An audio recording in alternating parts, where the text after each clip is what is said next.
안녕하세요. 안녕하세요. 아, 반갑습니다. 야, 오늘은 또 미녀의 또 선교사님과 함께하는 또 시간이 준비가 됐습니다. 네.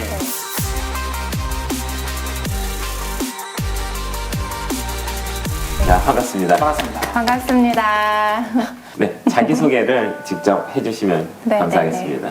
안녕하세요. 저는 인도네시아에서 주님을 섬기고 있는 김현경 자매입니다. 저희 남편 김용찬 형제님 계시고 세 딸 예린이, 예랑이, 예원이 이렇게 5 식구가 슬라이시 우따라라고 하는 지역에서 살고 있습니다.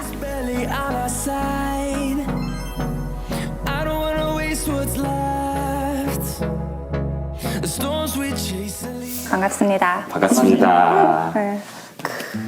처음에 조금 긴장되네요. 별로요. 아, 괜찮아요? 네, 괜찮아요. 그러니까 자매님은 편해 보이시고 네. 제가 오히려 그러니까 조금 긴장. 또 쑥스러워. 할 때마다 이거는 쑥스러운 거예요. 카메라 들면 그렇게 네. 할 때마다 적응이 안 돼. 네. 오늘 좋은 시간 부탁드리겠습니다. 아, 네, 감사합니다. 네, 그러면은 선교를 지금 나가신 지가 얼마나 되셨죠? 저희가 이제 선교지 간 것은 2014년 4년. 1월 달이니까 한 8년 된 것 같고요. 오. 이제 저희가 조금 더 어릴 때 결혼하고 한 2년 차 때 선교 훈련 받겠다고 네.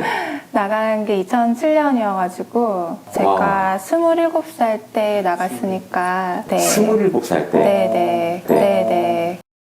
결혼 2년 차 때. 와. 네네. 그러면은 결혼 2년 차 때 2007년. 네, 네, 2007년. 나가고 선교는 2014년에 네네네. 갔는데 그 기간 동안 네. 어떤 뭔가 일이 있으셨는지 네. 제가 듣기로는 그렇게 순탄하진 않았다고 이렇게 그쵸. 들었거든요. 네. 선교지 가기 전에 주님께서 광야를 걷게 하셨던 것 같아요. 아이고. 네, 그래서 이제 저희는 청년 때, 저 형제님도 그렇고, 저도 그렇고, 이제 선교에 마음이 있으니까, 우리는 같이 선교하는 삶을 살자, 이렇게 이제 생각을 하고, 선교 훈련을 받으러 갔었어요. 근데 이제 2년 정도 생각을 했었는데, 그게 이제 6년이 돼가지고, 꽤 오래 있었죠. 어쩌다가 그때 6년이 되셨는지. 2년 갖고는 부족했나 봐요. 훈련이 네. 2년만 하면은 될 줄 알았는데 얘네는 조금 더 광야에서 굴러야겠다. 주님이 그렇게 생각하신 게 아닐까. 그래서 파송을 캐나다 모임에서 아, 네네. 그래서 이제 저희 강남 교회가 처음에는 이제 교회가 이제 작고 어려우니까 파송을 못 해주시겠다 이렇게 말씀을 하셔가지고 현실적으로 그렇죠. 힘드니까. 예, 어려우셔가지고 그래서 하나님이 우리를 안 쓰시려나 보다 좀 이제 그런 생각을 했었거든요. 근데 이제 저희가 참석하고 있던 그 캐나다 모임에서 파송을 해주시겠다고 해가지고 캐나다 모임에서 먼저 해주시고 또 한국에 갑자기 이렇게 들어오게 됐는데 이제 강남교회 저희 모교회니까 용찬 형제님이 이렇게 간증을 하시고 났는데 이 형제님들께서 이곳은 하나님이 지금까지 인도해 주신 것이 분명하다 이렇게 해가지고 갑자기 또 한국에서도 파송을 해주셔가지고 네네 하나님은 항상 그러신 것 같아요. 고난 끝에는 이렇게 위로를 해주시고 또 웨이메이커 길을 여시는 하나님을 많이 경험했던 것 같아요. 그러면은 결혼하기 전부터 형제님과 선교에 대한 이야기도 하고 네. 그 다음에 결혼하고 2년 만에 선교 훈련을 떠나고 하셨다고 그랬는데 네. 어렸을 때부터 혹시 꿈이 선교사셨나요? 그럼 그렇다고 할 수 있어요. 어렸을 때부터? 네, 네. 그게 제가 뭐 꿈을 꾸려고 한 건 아니었고요. 네. 저희 아빠가 선교사 전기를 한 권 이렇게 딱 주셨어요. 읽어보라고. 중학교 때였던 것 같은데. 근데 이제 제가 책을 좋아해서 선교사 전기 책 보면 뒤에 선교사 전기 책 목록이 있어요. 네. 그것을 이제 다 찾아서 읽었거든요. 아, 그 책만 네, 읽은 게 네. 아니고 뒤에 나온 다른 선교사 전기까지. 근데 교회에 다 있더라고요. 오. 교회 그 도서 거기에. 그래서 읽으면서 어떤 생각을 했냐면, 아, 구원받은 어린이는 선교사가 되는 거구나.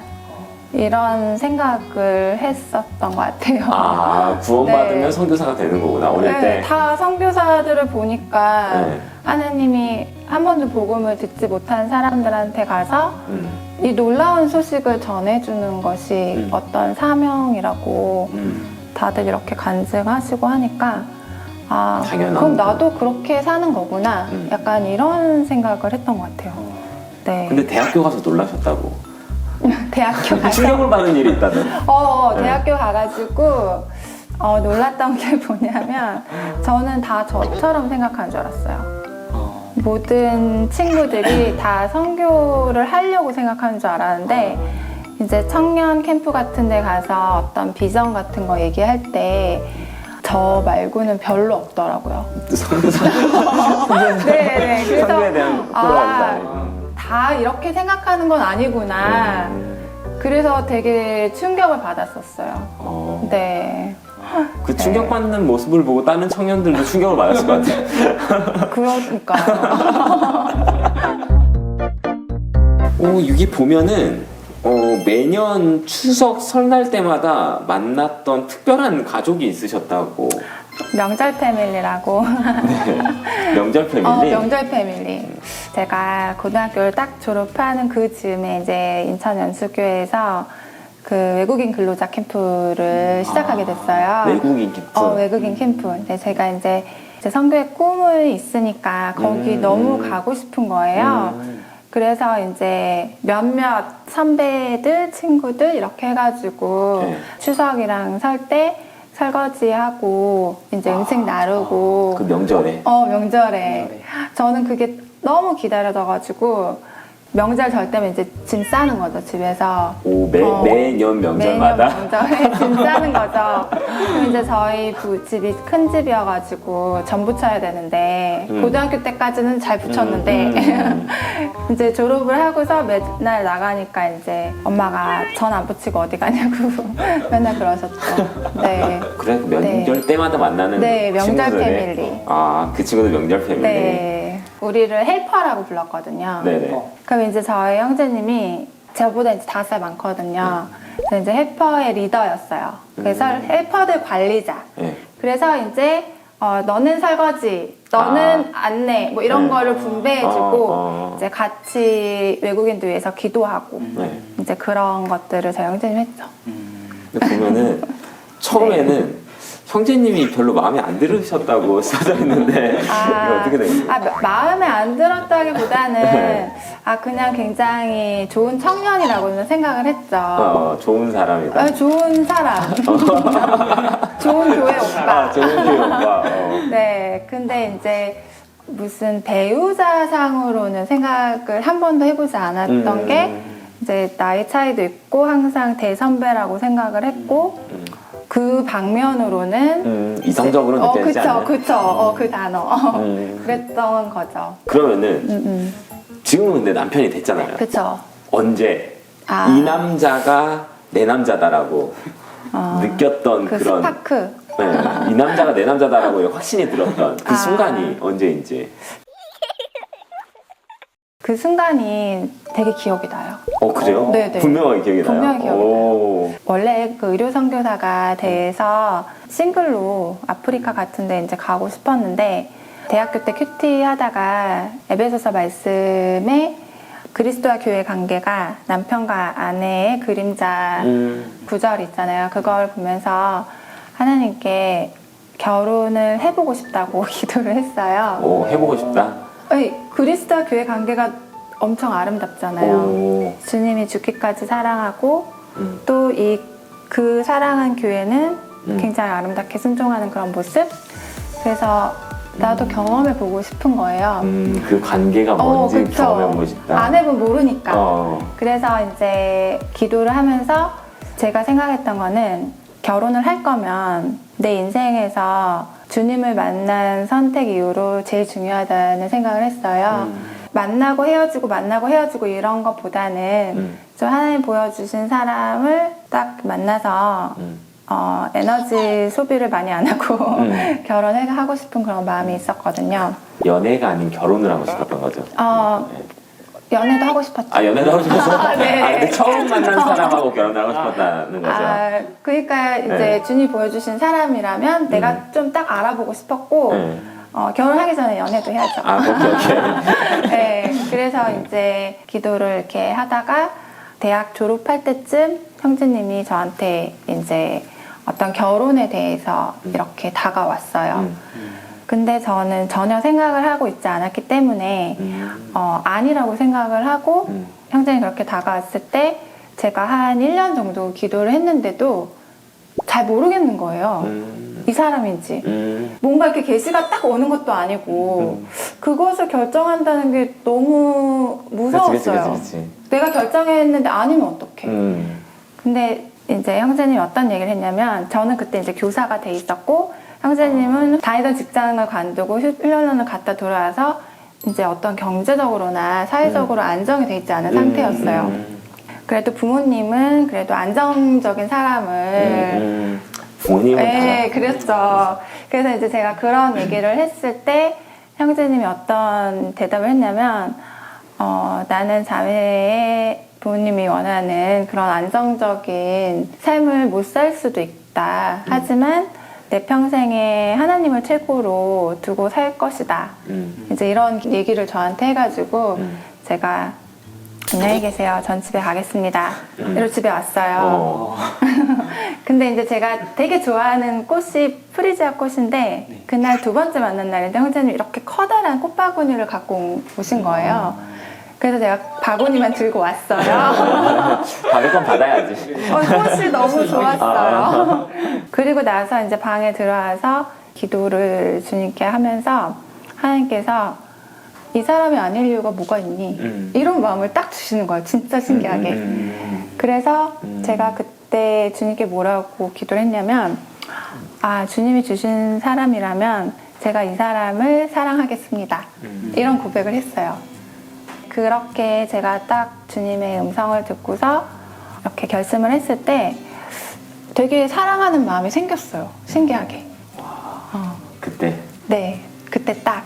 야. 그렇게 인도를 하셨던 것 같아요. 제 마음을 바꾸시고 또 사랑하는 마음을 주시고 네. 야, 너무 그래서 눈이 초롱초롱해. 그 많은 나라가 있는데 그 중에서 인도네시아로 결정한 이유가 있으실까요? 이제 저희가 선교훈련 받으면서 굉장히 다양한 나라의 소식을 들었어요. 가야 될 나라가 너무 많은 거예요. 근데 이제 그때 한 선교사님이 인도네시아에서 오셔가지고 소식을 전해주시는데 할 일이 너무 많은 거예요. 일단 부족이 700개가 넘고 언어가 700개가 넘고 그때 이제 들었던 소식은 부족에서 우리 부족도 들어와서 복음을 전해주세요 라고 얘기를 하는데 들어갈 선교사가 없다는 얘기를 들었어요. 네. 그래서 어떤 이야기가 있었냐면은 부족끼리 맨날 싸우거든요. 전쟁해요. 그래서 이제 이쪽 부족과 A 부족과 B 부족이 싸우고 있는데 어느 날 원래대로 안 하고 참고 웃고 이렇게 하니까 이 사람들이 놀래가지고 A 부족이 너네 어떻게 된 일이냐? 왜 원래대로 같이 안 싸우냐? 이렇게 얘기했더니 우리는 하나님 말씀을 듣고 변화돼서 더 이상 그렇게 하지 않는다. 이렇게 얘기를 들었대요. 소름이 돋았어. 그래서 저 선교사가 우리 부족에 와서 하나님 말씀을 전해줬다. 그랬더 이 비부족에서 그 얘기를 듣고서 돈을 갖고 와서 저 선교사를 팔라고 그랬대요. 와. 우리도 듣고 싶다고. 와. 근데 그 선교사는 이 부족에서 할 일이 남아있고 이 부족에는 갈 선교사가 없다는 거예요. 그러니까 우리는 가야겠다. 주님이 보내주시면 여기로 오겠습니다. 그런 마음을 둘 다 주셨어요. 빛이 없는 무슬림 인구가 세계 1인 이 나라에 정말 주님께서 빛으로 이 땅에 오셨듯이 우리도 와야겠다. 약간 이런 결심을 했던 것 같아요.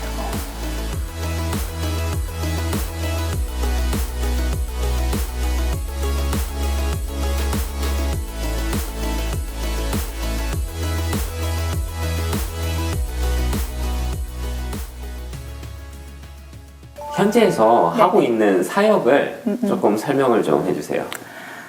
저희는 이제 저희가 선교훈련 받았던 그 단체에서 비자를 받고 있어서 이제 부족에 들어가려고 하다가 그 저희가 똑같이 받았던 그 선교훈련 센터에서 이제 가르치는 것으로 오퍼를 받아가지고 거기가 이제 2년 성경학교 또 2년 선교훈련 이것을 이제 가르치는 거예요.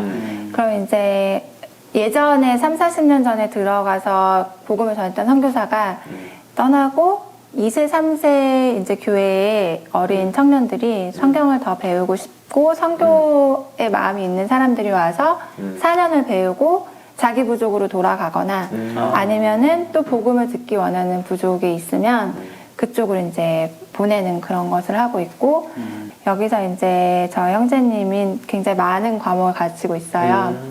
일단 컴퓨터 공학과 전공해가지고 멀티미디어 사역을 이제 해서 프랙티컬하게는 그 청년들한테 컴퓨터 고치는 거, 또 어떤 컴퓨터를 저렴하게 좋은 기종으로 사는지, 그런 거. 네 그런 것도 꿀팁. 가르쳐요. 꿀팁. 왜냐하면 이제 부족 아이들이 나오면 바가지를 많이 써요. 도시 사람들이 바가지를 씌워요. 그렇구나. 네, 너무 안타까운데 얘네들이 창피해가지고 말을 못해요. 그러니까 이제 그런 거 가르쳐주고 구원 안 받은 학생들 복음 전하고 이제 구약개론, 신약개론, 뭐 로마서 강해, 히브리서 강해, 뭐 성경적인 가정의 모델, 또 새로운 지역에서 어떻게 개척 사역을 하는지, 아시아 교회 역사, 세계 교회 역사, 인도네시아 교회 역사 뭐 이런 것들 가르치고 저는 이제 의사가 없는 곳에서 이제 사람들 어떻게 가르치고 이렇게 치료해 주는지 그래서 이제 의료팀에서 이빨을 하루에 꼭 3번 닦아야 되고 화장실 갔다 오면 휴지 안 쓰거든요. 근데 비누로 꼭 손을 닦아야 된다. 뭐 이런 거 가르치고 환기하고 빨래는 어떻게 해야지 되고 이제 구충제 6개월에 한 번씩 꼭 먹어야 돼 인도네시아는. 그래서 이제 그런 거 약 사용하는 거, 그러니까 우리나라 유치원 수준이라고 생각을 하면 돼요. 이제 교육 수준이 조금 낮은 학생들이 있기 때문에 이런 것조차도 되게 어려워해요. 그리고 이제 저희가 도시 지역에 이렇게 있게 되었잖아요. 부족 사역을 10년 준비했는데 그래서 이제 그곳에서 정말 신령과 진정으로 예배드리는 교회 주님이 세워주셨으면 그런 기도를 했었거든요, 오랫동안. 근데 이제 정말 놀랍게 그런 기도를 하던 중에 젊은 가정들을 만났어요. 그래서 이 사람들에게 복음을 전해서 구원을 받은 거예요. 그래서 이제 교회가 됐어요. 정말 주님이 예배하는 사람들을 찾으시는구나. 그래서 이 사람들과 함께 이제 신약교회의 원리를 따라서 모임이 시작되었고, 그리고 이제 기도하고 있는 것은 인도네시아 공교육이 무슬림 교육이거든요. 무슬림 국가다 보니까. 그래서 12년을 공교육 받고 나오면 무슬림화 될 수밖에 없는 거예요. 그래서 이 나라의 다음 세대를 위해서 정말 필요한 것이 기독교 세계관을 심어주고 복음을 전할 수 있는 기독교 학교라는 마음을 주셔가지고 올해 1월에 이제 학교 설립 허가를 받았어요. 정말 감사하게. 그래서 이제 유치원부터 초등학교, 중학교, 고등학교, 대학교, 성경학교, 대학원까지 있는 유치원부터 성인이 될 때까지 그런 기독교의 그런 정신을 가지고 그 영역에서 성경적인 그런 세계관 위에 다음 세대를 준비시키고자 하는 그런 마음을 주셔가지고 저는 주님이 이것을 주신 마음이라고 생각이 들어요. 그래서 주님이 주신 거면 주님이 이루시지 않을까 이런 생각이 듭니다. 사실 선교지가 전쟁터예요. 영적인 전쟁터인데 준비되지 않고 나오면 전사예요. 전사란 게 다른 게 아니거든요. 그냥 사탄의 불화살을 맞는 거예요.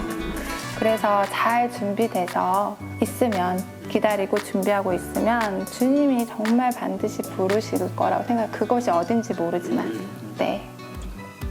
매일 아침 동네 한 바퀴 애들 다 데리고 미션은 그거예요. 만나는 모든 사람들을 보고서 웃어주는 거. 그럼 이제 우리가 말을 못하니까 이렇게 웃는 거예요. 계속 웃어요. 너무 이상한 사람처럼 느꼈었거든요. 한 1년 반 했고요. 1년 반 동안 아침 네.